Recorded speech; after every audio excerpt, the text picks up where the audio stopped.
Há quem legitimamente se preocupe com a disputa que aí vem. É natural que assim seja. Vamos mudar de presidente e substituir um líder histórico e carismático. Mas não há que ter receio. Em democracia, nada é mais natural.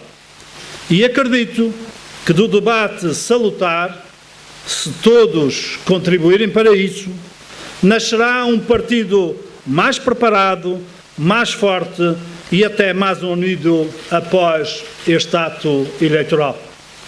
Ora, ao contrário do que se apregou por aí, não se trata da primeira vez que uma disputa acesa pela liderança acontece neste partido. Desenganem-se os que assim pensam. Aqui aconteceu a primeira disputa e a primeira clivagem. E depois foi o que se viu. No seu tempo, anunciei que só me candidataria se concretizassem duas condições. Alberto João Jardim não se recandidatar e ter um apoio expressivo e inequívoco de militantes do partido. Fiz esta declaração num momento particularmente difícil, já que logo após o anúncio do apoio do Presidente a um companheiro nosso e meu colega de governo. Uma vez cumpridas as duas condições, não tenho como dizer que não a todos quantos, de forma corajosa, destemida e valente, ao longo do último ano, sempre me incentivaram a tomar a decisão que hoje torno pública. Não tenho padrinhos, não pertenço a grupos económicos, não tenho nem faço parte de qualquer sociedade, não ando nos negócios ou especulações. Sou um homem livre que voa nas asas dos militantes do partido. Serei seu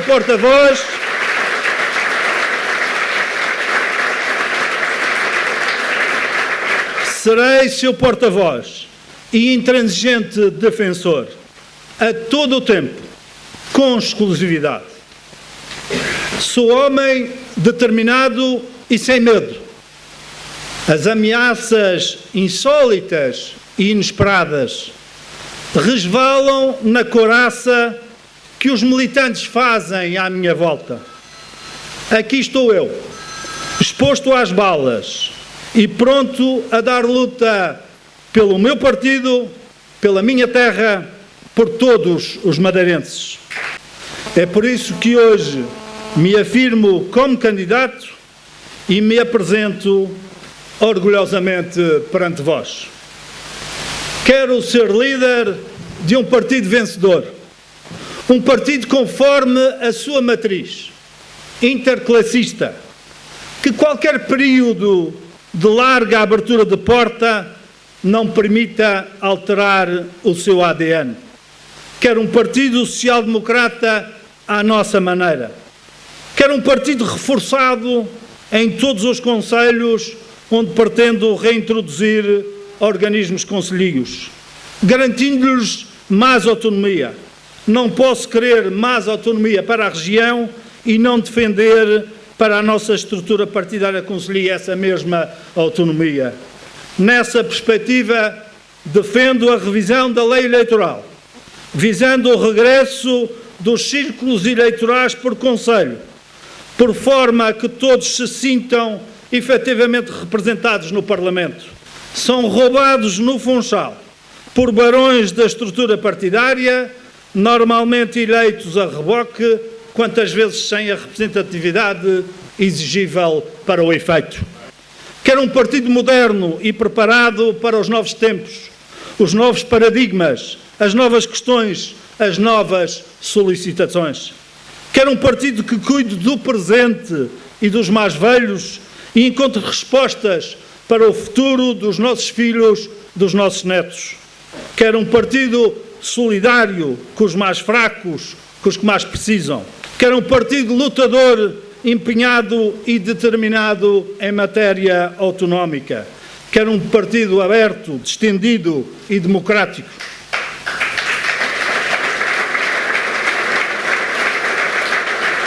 Quero um partido vencedor e unido. Quero um partido identificado com os madeirenses, sendo de novo o seu porta-voz. Quero um partido jovem que, sem paternalismos, acredita na sua juventude. Quero um partido que fale claro e de assuntos que o povo entenda e tenha que ver com a vida deles.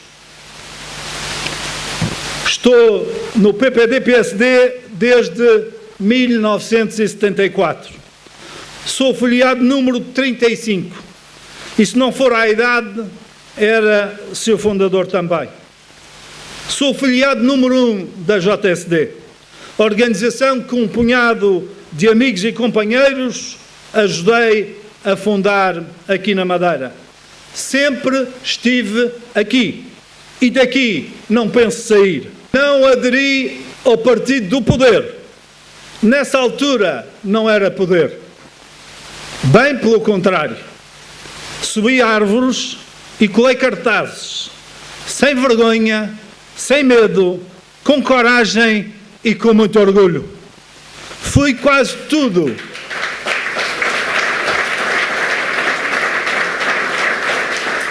Fui quase tudo no partido, a nível regional e a nível nacional.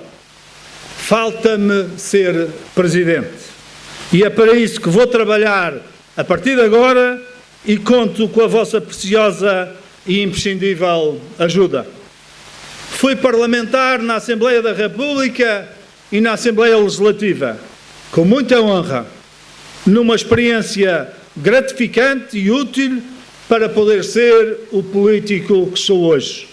Tratei do processo referente ao Estatuto Político-Administrativo da região e conduzi-o a uma aprovação rara, por unanimidade e aclamação, na Assembleia da República, no que passou a ser um momento único na história da Madeira e da sua autonomia. Sou vice-presidente do Governo, vai para 14 anos. Orgulho-me de ter contribuído para os melhores anos da região no que concerne a crescimento, desenvolvimento e emprego. Ultrapassamos a média europeia em termos de PIB. Passamos pelo período da abundância e enfrentamos este de grandes dificuldades. Governar é tomar decisões, umas mais fáceis, outras mais difíceis. Nunca ou raramente se agrada a todos. Outros não querem mesmo ser agradados. Queremos, mudando o que deve ser mudado, mas sustentando o que deve ser sustentado. Continuar o trabalho que temos vindo a desenvolver, com a experiência que acumulamos em tantos sectores que estiveram sob nossa tutela durante estes anos. Não vos trago aqui, hoje, um programa de governo. Na minha modesta opinião, tal não faria sentido. O mundo corre a uma velocidade extraordinária nos dias que passam.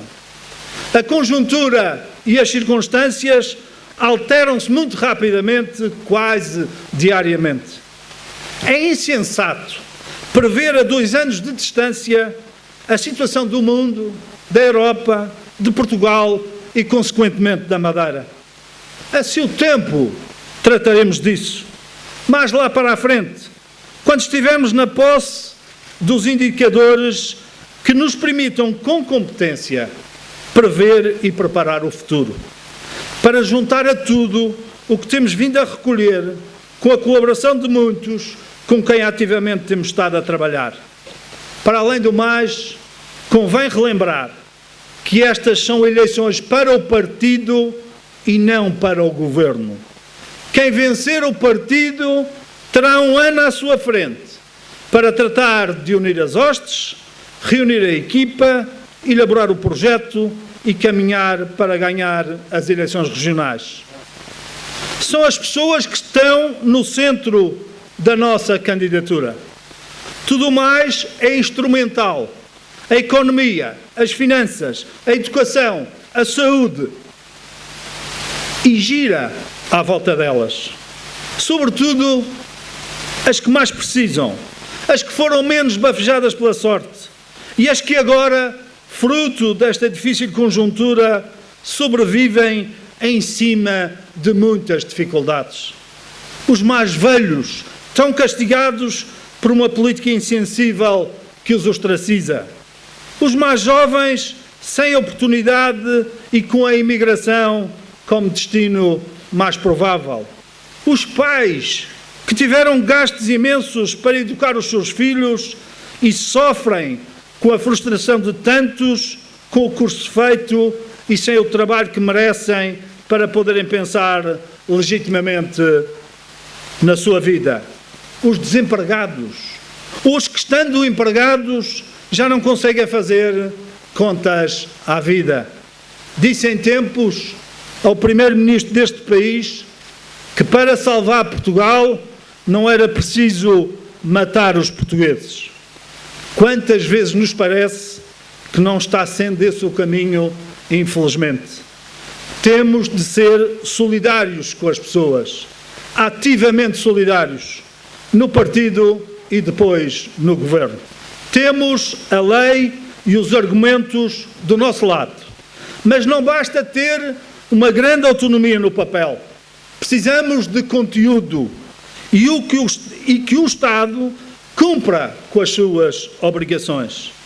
Sabemos que este é um momento difícil para o país e temos que ser compreensivos e solidários quando as circunstâncias e a conjuntura impõem. É sensato. Só assim poderemos exigir, no momento certo, o que julgamos serem deveres do Estado por cumprir para com a nossa região. Temos a questão da saúde e da educação, matérias da responsabilidade do Estado na definição constitucional, que se terá de equacionar, juntamente com a questão fulcral do princípio da solidariedade versus o princípio da regionalização de serviços. O primeiro trata dos custos das desigualdades derivadas da insularidade. O segundo, dos meios financeiros para fazer face aos encargos com a regionalização de serviços. Tratam-se, obviamente, de coisas diferentes. O Estado fica-se pela primeira, tratada sempre como quer em lei de finanças regionais e esquece sistematicamente a segunda, o que, vendo bem, acaba por se configurar como um bom negócio para o Estado, porque se livra dos serviços e dos custos que lhe estavam inerentes. Fazendo contraditório, dirão que ficamos com as receitas dos impostos. Então façamos contas até chegarmos ao valor do remanescente. Depois há a badalada questão da política fiscal. A Madeira, por via do seu estatuto, já tem poder tributário próprio. Limitado é certo, mas pode criar impostos regionais e adaptar os impostos nacionais nunca para além dos 30%. A competência para o efeito é da Assembleia Legislativa. A Lei de Finanças Regionais passou esse limite para os 20%, por força do plano de ajustamento com a Troika. Hoje, fruto do PAEF, em vigor na região, esta possibilidade está absolutamente condicionada. Mas não esteve, durante muito tempo, sem que se conheçam iniciativas de deputados nesse sentido. Outra questão é ter poder tributário próprio de forma mais absoluta, sem limites ou condições. Isso só com a aprovação de lei-quadro da Assembleia da República.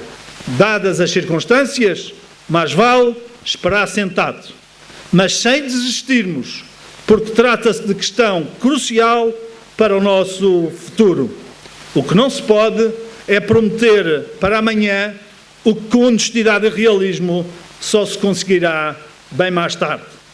Por fim, temos de convencer o Estado, com diplomacia, que só alguns têm, que quanto mais poder para legislarmos sobre os nossos assuntos, menos dependentes ficamos do Estado e menos o Estado gasta connosco. Temos de ter essa possibilidade, a de encontrar os caminhos que sejam soluções para sermos mais autónomos, menos dependentes, sobretudo financeiramente. Em 2008, atingimos na Europa a 27 os 103%. Ultrapassamos a média europeia em apenas 3 décadas. Aproveitamos decididamente as oportunidades. Nos tempos que correm, já não era possível fazê-lo. E não nos perdoariam não o termos feito na altura certa. Hoje, face à crise, a situação retrocedeu. Mas nada que não se consiga inverter com competência, empenho e visão. Estruturamos a autonomia através da aprovação do Estatuto. Desenvolvemos a Madeira com a concretização de todas as infraestruturas que se foram espalhando pela região. Libertamos assim as gerações vindouras dessas difíceis batalhas. Ficam deste modo mais disponíveis para as questões dos novos tempos. Agora o desafio é adaptar o modelo de desenvolvimento económico às novas circunstâncias e à nova conjuntura. Percorrer o caminho dos novos paradigmas, como, por exemplo, a investigação e desenvolvimento, a inovação e a energia, a competitividade e a internacionalização, a formação de competências, a coesão social, a sustentabilidade ambiental e a coesão territorial. Só se falha quando se faz alguma coisa. Os que nada fazem não têm hipótese nenhuma de falhar. Erramos sim, mas somos dos que aprendem com os erros. Com probabilidade, vamos errar menos do que os outros no futuro. Defendo que o Parlamento deve ser obrigatoriamente respeitado e dignificado por todos. Devemos criar condições para que tal aconteça, começando por dar os exemplos que forem precisos para se alcançar esse desiderato. Perante a população e para o exterior, é ponto de honra para nós que a credibilização aconteça. Pretendemos alterar a lei eleitoral com o acordo dos partidos no sentido de fazer regressar os círculos por conselho, para estes ganharem a representatividade legítima e adequada. O Governo, para além de competente, deve ser funcional, com a experiência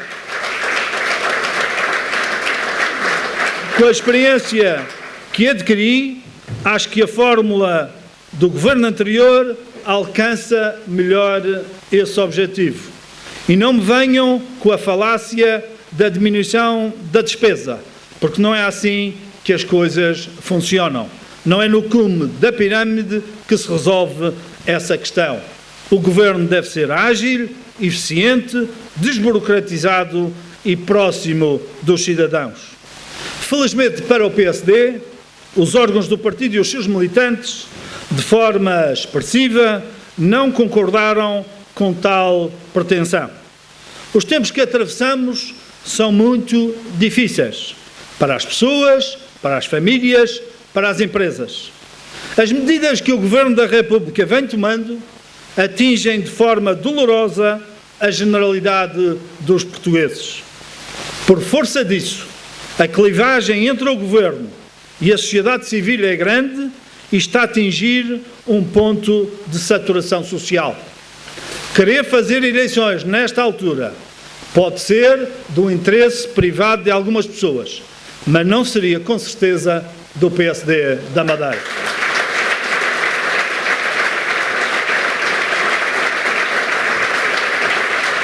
Vêm aí as eleições europeias com um pano de fundo muito difícil para o PSD.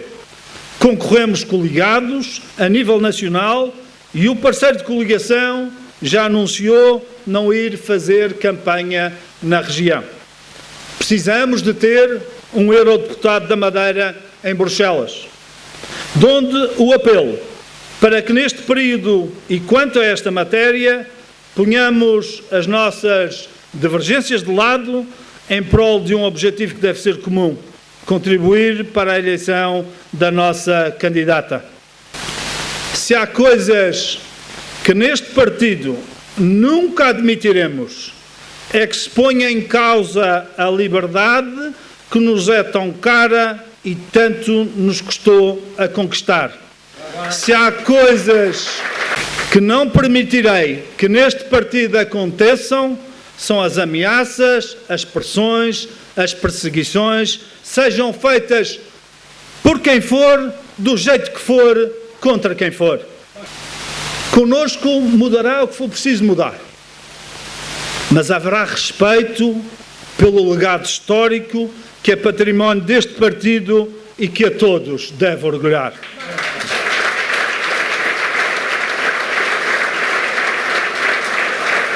A nossa mudança deriva das pessoas, da personalidade de cada um. E essa diferença é bastante para que mude muita coisa. O que não é preciso é mudar de partido ou mudar de projeto. E com certeza que a nossa mudança é mudança bem mais profunda do que a meramente formal, a dos discursos de circunstância e de oportunidade. Palavra para o Presidente do Partido. Está na moda ser contra ele. Não é caminho que vá seguir. Mesmo que daí advenham menos vantagens eleitorais. Não posso fazê-lo. Não é justo fazê-lo. Todos temos o nosso feitio. Todos cometemos erros. Mas ninguém pode branquear os anos de trabalho notável que desenvolveu em prol da nossa região. Como é do domínio público, não foi o escolhido dele para esta disputa, mas tenho-lhe muito respeito e admiração por tudo quanto fez ou ajudou que se fizesse pela minha terra. E orgulho-me de ter sido seu leal colaborador nestes últimos anos de governo. Apesar das mudanças que naturalmente sucederão, saberei, como nenhum outro, respeitar o seu legado histórico. Alcançarmos os nossos objetivos é fundamental, após esta disputa eleitoral interna, garantir a unidade imprescindível para partirmos para as eleições regionais com a indispensável dinâmica vencedora. Caso não vença, ofereço desde logo a minha disponibilidade para colaborar com o vencedor em prol desse objetivo. Caso os militantes façam recair a sua escolha sobre mim, promoverei de imediato contactos com os restantes companheiros candidatos, visando garantir essa unidade. Nessa altura, trataremos de dar as mãos em torno do que nos deve unir, deitando para trás das costas as pequenas coisas que nos separam, em prol desse bem maior que é a Madeira e o projeto em que todos acreditamos. Teremos então um ano pela frente para consolidarmos o nosso projeto, preparar a equipa, unir o partido e partir rumo à vitória nas próximas eleições regionais.